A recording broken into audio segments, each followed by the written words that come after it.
Glória a Deus. Abre a sua Bíblia conosco, lá em Juízes, capítulo 3, a partir do verso 2. Juízes, capítulo 3, a partir do verso 1. São estas nações que o Senhor deixou para por elas provar Israel. Isto é, para provar quantos em Israel não sabiam de todas as guerras de Canaã. Então Deus não eliminou todos os inimigos, para que a nova geração que recebeu através da luta dos seus pais a herança, eles pudessem também desenvolver a sua fé e vencer também as suas guerras. Veja o verso 2. Isso tão somente para que a geração dos filhos de Israel delas soubessem, para lhes ensinar a guerra, pelo menos as gerações que antes não sabiam disso. Então aí eu fui entender, Deus deixou inimigos que nós vamos enfrentar e vamos prevalecer. Deus quer todos os filhos deles habilitados, preparados para exercer também e vencer as suas guerras. Lá em Juízes, isso é declarado, por isso que nós vemos tantos guerreiros, como Josué, como Moisés, como Caleb, depois veio Gideão, depois veio Jefté, depois vieram os reis, Saul, Davi, todos enfrentaram batalhas, aprenderam a confiar em Deus, aprenderam a depender de Deus e venceram as suas guerras. Deus não eliminou todos os inimigos, para que a nova geração também pudesse lutar. Agora vamos associar isso comigo, lá em Eclesiastes, por favor, capítulo 11, abre comigo, Eclesiastes, capítulo 11, a partir do versículo 3, Eclesiastes 11, a partir do versículo 3. O rei Salomão, que escreveu esse Eclesiastes, ele diz: estando as nuvens cheias, derramam aguaceiro sobre a terra, caindo a árvore para o sul ou para o norte, no lugar que cair, ficará. Quem somente observa o vento, nunca semeará, e o que olha para as nuvens nunca cegará. Verso 6. Semeia pela manhã a tua semente, e à tarde não repouses a tua mão, porque não sabe qual prosperará, se esta, se aquela, ou se ambas igualmente serão boas. Então eu estava agora pensando nesse texto de Eclesiastes, quando vem uma tempestade, quando vem uma ventania, quando se levanta, um temporal, ele fala, olha, a árvore, se ela caiu para a direita ou para a esquerda, aonde cair ela ficará. Depois ele fala, mas você pode semear. Meu irmão, minha irmã, as nossas escolhas vão determinar a nossa vitória. O nosso esforço vai determinar o nosso sucesso. Quem crê que o seu esforço vai determinar o seu sucesso? Nós não somos como essa árvore que depende das circunstâncias. Aonde ela cair, ela ficará ali prostrada. Mas você não. A palavra diz que o justo, ainda que ele tropece 7 vezes, o Senhor o levantará. Quem crê que Deus vai te fortalecer, se vier ventania, se vier dificuldade, se vier guerras, se vier lutas, você se levantará na força do Senhor seu Deus. Não aceite, não se conforme em que as dificuldades ou as circunstâncias que você enfrenta determinará quem você é ou o seu futuro. Confie em Deus, busque princípios da palavra de Deus e através desses princípios da palavra, ainda que venha temporais, ainda que venha tempestades, ainda que venha infortúnios, você e eu que estamos na igreja não ficaremos prostrados. Se vier ventania tentar te derrubar, meu irmão, você vai correr para a fonte, você vai buscar o pastor, você vai buscar a torre de oração, você vai vir para a campanha e você vai se levantar na força do Deus Todo-Poderoso. Quem crê, levanta as duas mãos, fecha os teus olhos agora. Deus deixou adversários, não para te envergonhar, mas para você vencer.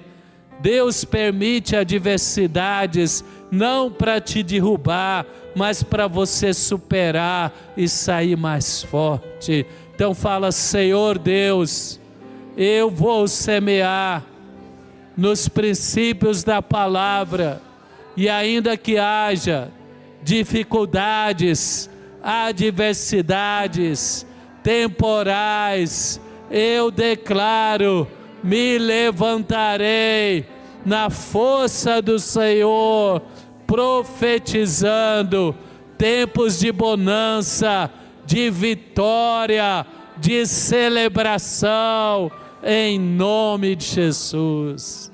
Quem pode aplaudir ao Senhor? Então, o seu destino, o meu destino, não depende dos adversários que se levantam no nosso caminho, não depende das dificuldades, depende como nós enfrentamos eles com fé em Deus. E a palavra diz que Ele permitiu que alguns inimigos não fossem destruídos para que a nova geração aprendesse a guerra. Quem vai abençoar a geração dos teus filhos? Quem vai abençoar a nova geração da igreja para guerrear e vencer? Outro princípio que eu queria destacar, a palavra nos mostra que Gideão, ele não se conformou, é um dos juízes, um dos guerreiros de Israel. Ele não se conformou em ver os filisteus, os midianitas, saquear o fruto do seu trabalho. Ele começou a buscar a Deus. Meu irmão, quando Deus permite situações na sua vida que você se sente injustiçado, não condene Deus. Se levante na força de Deus. Se levante e fala: Deus, eu não quero estar debaixo deste jugo, eu não quero carregar esta vergonha, eu não quero viver esse opróbrio. Que o Senhor possa me ungir, que o Senhor possa me fortalecer, que o Senhor possa mudar essa história. Não foi só Gideão, ele não aceitou e Deus falou: homem valente, vai na sua força e enfrenta os inimigos, você vai libertar a sua casa, você vai libertar a sua geração. Não foi só ele não, quem fez a semana de Jabes em agosto, foi uma bênção, né? A palavra diz que Jabes nasceu debaixo de uma palavra, nasceu talvez no momento de escassez, no momento de crise na família dele, e até o nome dele carregava uma carga negativa, homem de dores, homem de aflição, mas ele não aceitou esse adjetivo, ele não aceitou essa determinação maligna, ele se levantou com fé, ele buscou a Deus, e ele falou: Deus, que o Senhor me abençoe, e que o Senhor alargue as minhas fronteiras. Não se conforme, meu irmão. Se você conformar, você vai sentir injustiçado. Se você sentir injustiçado pela vida, pelas dificuldades que você enfrenta na vida, sabe o que vai acontecer? Você vai ficar amargurado com Deus, você vai afastar da casa de Deus, você vai afastar dos caminhos de Deus. Romanos capítulo 12, verso 2 diz: não vos conformeis com este século. Quem não vai conformar? Quem crê que nasceu para ser filho de Deus, para receber uma unção de Deus, para ser diferenciado na sua família, uma bênção de Deus, na sociedade uma bênção de Deus, nos negócios uma bênção de Deus. E continua aqui: não vos conformeis com este século, mas transformai-vos pela renovação da vossa mente, para que experimenteis a boa, agradável, perfeita vontade de Deus. Amém? Você fala: mas qual é a boa, agradável, perfeita vontade de Deus? Isso é um tesouro que eu e você temos que buscar com toda a nossa força. Quem vai buscar a sabedoria, quem vai buscar o entendimento de Deus, da palavra de Deus, dos caminhos de Deus. Davi falou: os caminhos de Deus são perfeitos. Com meu Deus desbarato muralhas. Ele que acende a minha lâmpada, faz brilhar a minha lâmpada. Meu irmão, minha irmã, nós temos que fazer o que diz também lá em Jeremias 33, projeta verso 3, Lucas. Jeremias 33, 3. Nós temos que trocar nossa mente, a nossa mente que nós herdamos da nossa cultura familiar, da nossa geração, dos pensamentos desse século, e nós temos que receber a mente de Cristo. Quem quer trilhar os caminhos pela revelação da palavra? Abraão foi diferente na geração dele.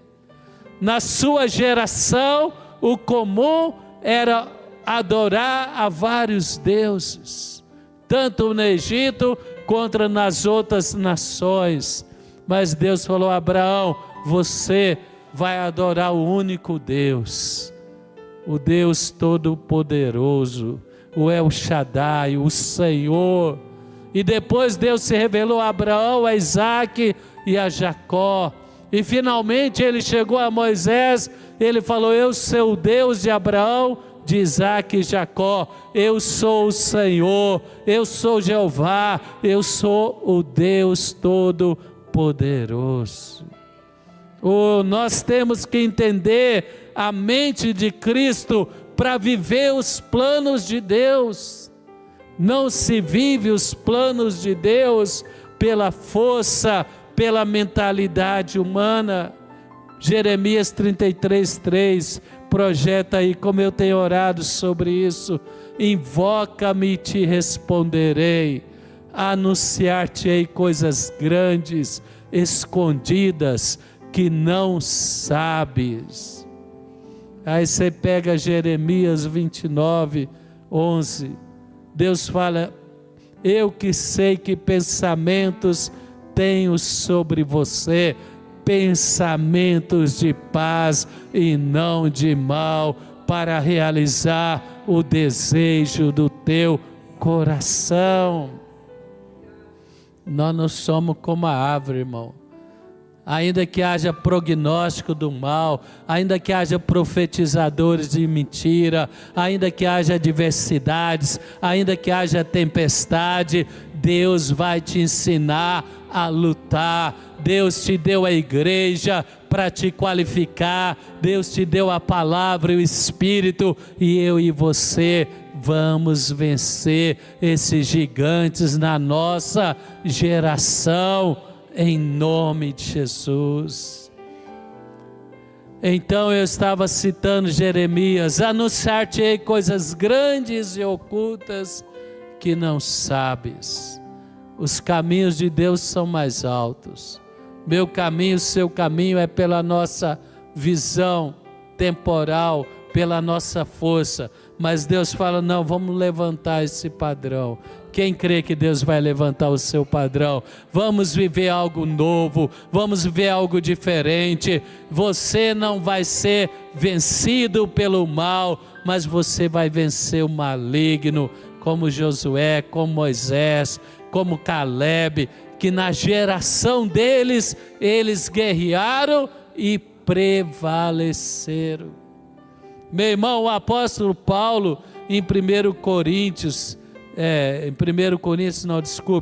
lá em Coríntios, capítulo 9, 2 Coríntios, capítulo 10, versículo 4, olha o que o apóstolo Paulo diz: porque as armas da nossa milícia não são carnais, mas poderosas em Deus, para destruir fortaleza, anulando sofismas, mentiras, enganos serão anulados, e toda altivez que se levante contra o conhecimento de Deus, levando cativo todo pensamento à obediência de Cristo, estando prontos para punir a desobediência quando completa a vossa submissão. Eu e você vamos aprender a orar, vamos desenvolver uma vida de oração, um conhecimento, uma sensibilidade espiritual para vencer gigantes. Quem crê nisso? Quem quer ser revestido de Deus? Efésios 6:10, abre comigo lá, Efésios capítulo 6, isso fala de combater o bom combate com as armas de Deus. Efésios 6:10 diz: quanto ao mais, sede fortalecidos no Senhor e na força do seu poder. Deus levou Gideão, Deus levou Moisés, Deus levou Josué, Deus levou os apóstolos a enfrentar batalhas que eles nunca iriam vencer com as armas e com as qualificações e com a força humana. Deus falou: Gideão, homem valente, eu sou contigo, vai nessa tua força. Quem vai aprender, quem quer desenvolver o conhecimento de Deus, conhecimento da palavra de Deus, quem quer crescer espiritualmente para viver as promessas, para vencer os inimigos, para ser diferente nesta geração, fortalecer no Senhor, na força do seu poder, combater o bom combate, conhecer a mente de Deus, andar pela mente de Cristo. Meu irmão, minha irmã, abre comigo também Colossenses capítulo 3, a partir do versículo 1. Colossenses 3, eu gosto de firmar sempre aqui na palavra: portanto, se fostes ressuscitados com Cristo, buscai as coisas do alto, onde Cristo vive, assentado à direita de Deus. Buscai as coisas de Deus, não deixe as coisas pequenas, medíocres, a opressão, a angústia, os temores, destruir a sua vida. Quem não vai deixar? Você vai buscar a mente de Cristo, você vai buscar as promessas de Deus, você vai buscar os pensamentos de Deus, você vai viver coisas que você nunca imaginou, em nome de Jesus. E aí no verso 2 ele diz: pensai nas coisas do alto, não na daqui da terra. Certa vez Jesus falou para os apóstolos: vamos para a casa de Marta e Maria, porque Lázaro morreu. Tomé, com medo de ser preso, perseguido, ele falou: para que vamos? Já morreu. Ele falou: não, Tomé, você não entendeu. Eu vou mudar a história de Maria e Marta e Lázaro. Eu vou ressuscitar Lázaro.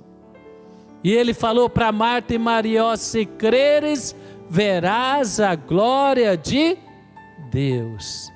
Quem vai elevar a sua fé? Quem vai elevar a sua mente? Quem vai elevar o seu pensamento a pensar num nível que você nunca imaginou? Quem crê que Deus pode mudar a sua história profissional, emocional, a história da sua família? Os gigantes estão aí, as fortalezas estão aí. Não é para te limitar, meu irmão, é para eu e você guerrear com as armas de Deus, com fé em Deus, e para mudar essa história na nossa vida, em nome de Jesus. Nesta geração, Deus está levantando homens e mulheres, homens de Deus, que vão ter pensamentos das coisas do alto. Jesus viu Lázaro morrer, ele entristeceu, mas ele falou: ele vai ressuscitar. Moisés viu o mar fechado, mas Deus falou: levanta o cajado e o mar vai abrir. E Moisés obedeceu e o mar abriu, em nome de Jesus. Deus falou: Josué, hoje eu vou começar a te engrandecer diante de Israel. Diga ao povo que vá ao Jordão e eu vou abrir as águas do Jordão. Eu quero te declarar: aquilo que veio para o teu mal se tornará o teu troféu, se tornará o teu testemunho, se tornará a tua vitória. Quem crê nisso? Deus falou: eu vou deixar adversários para que você aprenda a guerra. Não é para ser envergonhado, não é para ser destruído, mas é para glorificar o meu nome. Para isso eu tenho que ter as armas de Deus, eu tenho que ter a perseverança em Deus, e eu tenho que buscar a mente de Cristo. Aonde está a mente de Cristo? Na palavra, meu irmão. Quem quer ler a palavra todo dia? Quem quer guardar a palavra no teu coração? A mente de Cristo está na palavra de Deus. Outro aspecto que nós vemos que levou esses homens e mulheres valentes a não retroceder: a perseverança. Abre comigo os Hebreus 10, a partir do verso 36. Hebreus capítulo 10, a partir do verso 36. Que você acompanha aí. Com efeito tendes necessidade de perseverança. A melhor entendimento que eu tive de perseverança, lendo a palavra de Deus, é fazer o que é certo até dar certo. Amém? Quem vai fazer o que é certo até dar certo? É orar até Deus responder. É perseverar até os inimigos caírem, é profetizar com fé até o sobrenatural acontecer. Põe a mão no seu coração, fala: persevera, não desanima, faz o que é certo, porque vai dar certo. E se está demorando, faz o que é certo, porque vai dar certo. Pode aplaudir o Senhor, vai dar certo.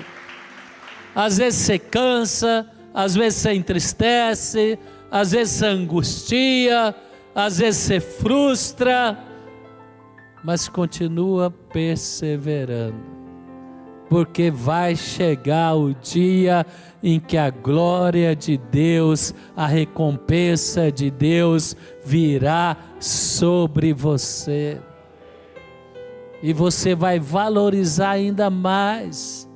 Ele fala, é necessário perseverança. Antes da recompensa, meu irmão, a nossa fé será provada. A nossa perseverança é isso que nos torna pessoas que são valentes guerreiros em Deus. É a perseverança. E ele diz, para depois de fazer a vontade de Deus, alcançar a promessa. Verso 37, vai prosseguindo. Porque ainda dentro de pouco tempo, aquele que vem virá e não tardará, mas o meu justo viverá pela fé. Abraão viveu e andou na fé.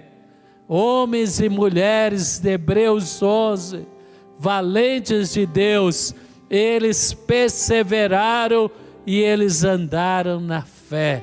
O que é fé? Certeza das coisas que se esperam. Pega a promessa, declara a promessa, guarda ela no seu coração, profetiza ela, porque está abatido a minha alma, o seu Deus vive, o seu Deus cumprirá a promessa na sua vida. Todavia o meu justo viverá pela fé. Se retroceder, nele não se compraz a minha alma. Nós, porém, não somos dos que retrocedem para a perdição. Somos da fé para a conservação da alma. Quem aqui é do time da fé? Quem não vai baixar a guarda? Quem vai ficar firme na fé, diga amém. E o apóstolo Paulo, ele nos ensina, meu irmão, lá em 1 Coríntios, capítulo 9, se não me engano, eu perdi minha anotação aqui, mas eu vou achar, 1 Coríntios, capítulo 9, ele diz, combati, que nós temos que lutar, que é o 1 Coríntios 9, versículo 24, projeta para nós, 1 Coríntios, não sabeis vós que os que correm no estádio, todos na verdade correm, mas um só leva o prêmio. Meu irmão, você está correndo aqui com quem? A princípio, quem é o seu concorrente? Olha para o irmão à esquerda, à direita e fala, será que ele é meu concorrente? Não é não, irmão. O seu galardão Deus preparou para você. Quem crê que Deus preparou? Do seu irmão, fala para o seu irmão, fica tranquilo. O seu está garantido. É você e Deus. Fala, o meu está garantido. Sou eu e Deus. Amém? Mas quem é o seu adversário? Jesus falou, o diabo. Ele quer roubar a sua coroa de justiça. Ele quer roubar o seu galardão. Quando você nasceu, Deus liberou sobre você a palavra de vitória. Quem vai crer nesta palavra de vitória? Deus te planejou para estar em Cristo e se tornar mais do que vencedor. Ele predestinou a criação dele para em Cristo se tornar mais do que vencedor. Deus não faz acepção de pessoas. O que determina o meu futuro é a minha escolha e a minha fé. Você não é uma árvore que cai e fica caída, meu irmão. Você é um homem, uma mulher de Deus. Você tem uma igreja que te ama. Você tem a palavra. Você tem o Espírito. Você vai vencer os gigantes desta geração, em nome de Jesus.